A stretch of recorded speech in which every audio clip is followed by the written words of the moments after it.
بسم اللہ الرحمن الرحیم۔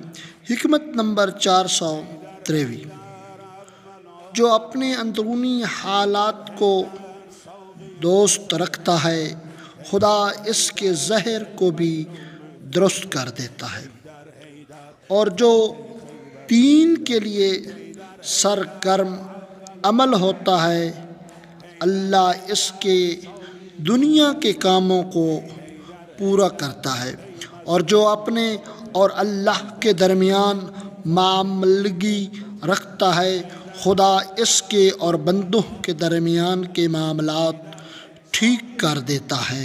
حکمت نمبر 424، مولا فرماتے ہیں حلم و تحمل ڈھانکنے والا پردہ اور عقل کاٹنے والی تلوار ہے، عقل کاٹنے والی تلوار، لہٰذا اپنے اخلاق کے کمزور پہلو کو حلم و بردباری سے چھپاؤ اور اپنی عقل سے خواہش نفسانی کا مقابلہ کرو۔ اللہم صلی علی محمد و آل محمد۔